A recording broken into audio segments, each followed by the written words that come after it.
ఇంకో మాధవ్ గారు, రెడ్డప్ప గారు మాధవి.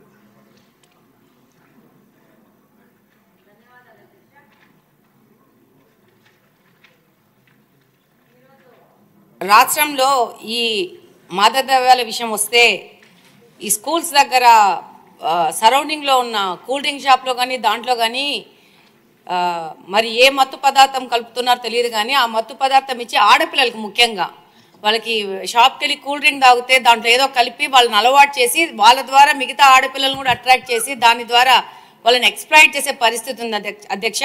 దీని మీద మంత్రి గారికి ఆ చుట్టుపక్కల ఉన్న పోలీస్ స్టేషన్లో వాళ్ళకి కౌన్సిలింగ్ ఇచ్చి ఆ యొక్క స్కూల్స్ మీద ఒక నిఘా వేయాల్సిన అవసరం ఉంది అధ్యక్ష.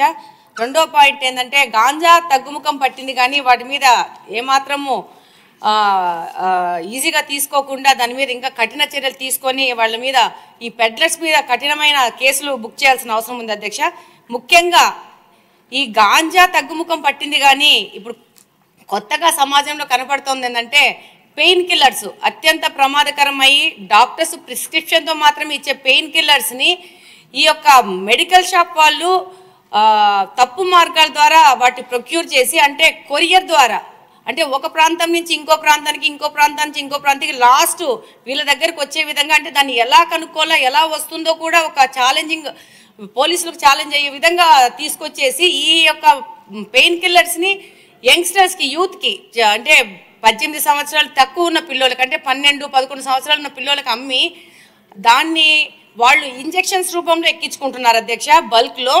దానివల్ల వాళ్ళ ఆరోగ్యం దెబ్బతింటా ఉంది. ఇంట్లో వాళ్ళు తల్లుల దగ్గర వాళ్ళని కొట్టి వాళ్ళని హింసించి కూడా డబ్బులు దొంగతనం చేయడం కానీ వాళ్ళని హింసించి తీసుకుపోవడం జరుగుతుంది వీటిని కొనుక్కోవడానికి. రెండో విషయం ఏంటంటే ఈ యొక్క పెయిన్ కిల్లర్స్ వాడడం వల్ల దాన్ని ఒక గ్రూప్ ఒకటేసారి ఒకటే ఇంజెక్షన్లో ఎక్కించుకోవడం వల్ల దానివల్ల అంటువ్యాధులు కూడా ప్రబలే అవకాశం ఉంది అధ్యక్ష.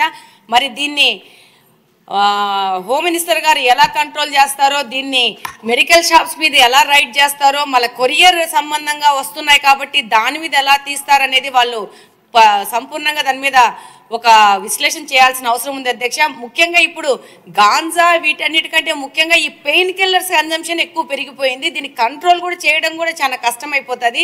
దీన్ని మంత్రి గారి దృష్టికి తీసుకెళ్తున్నారు అధ్యక్ష మీ ద్వారా. థ్యాంక్ యూ అధ్యక్ష.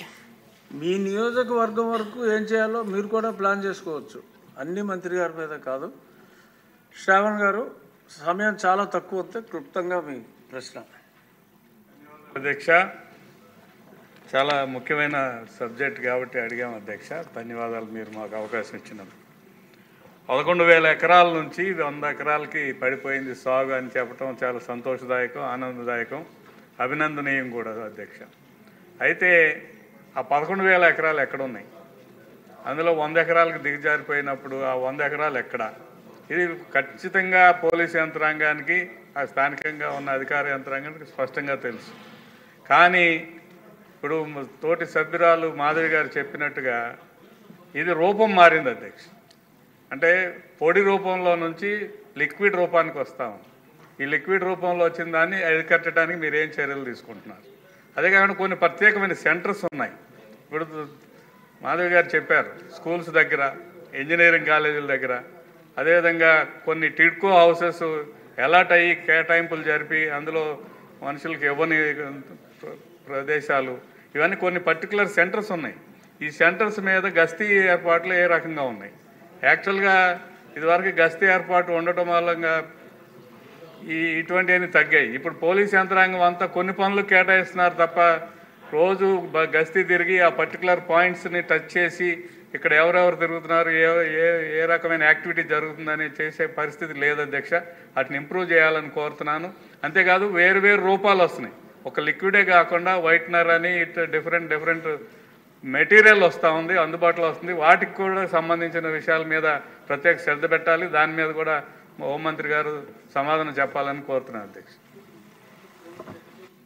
మళ్ళీ ఏంటి మాధవ్ గారు? మా పరిధిలో ఎస్పీ గారి దగ్గరికి వెళ్ళి కంప్లైంట్ ఇవ్వడం జరిగింది, బాధితులను కూడా తీసుకెళ్లి చూపించడం జరిగింది. కానీ ఇది ఒక కాన్స్టిట్యున్సీ లెవెల్లో మా లెవెల్లో చేసే విషయం కాదు అధ్యక్ష.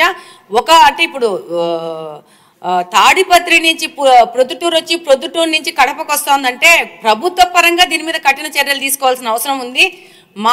తాహెత్తుకు మించిన సమస్య అధ్యక్ష ఇది.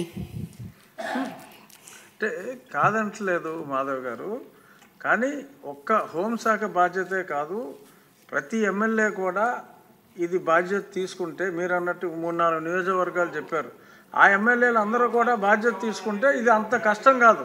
అంటే we have to give our helping hand as MLAs to the honourable home minister, then only there would be a comprehensive solution. Courier కంపెనీల మీద నిఘా వేయాల్సిన అవసరం ఉంది, దాంతోపాటు మెడికల్ షాప్స్ మీద సీరియస్ రైట్స్ చేయాల్సిన అవసరం ఉంది. వాళ్ళు ఏ విధమైన బిల్లులు లేకుండా వీటిని తెచ్చుకుంటున్నారు.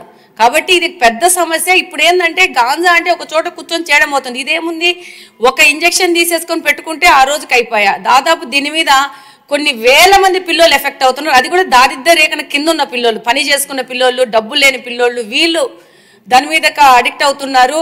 దానివల్ల చాలా సమస్యలు పెరుగుతున్నాయి అధ్యక్ష. అనిత గారు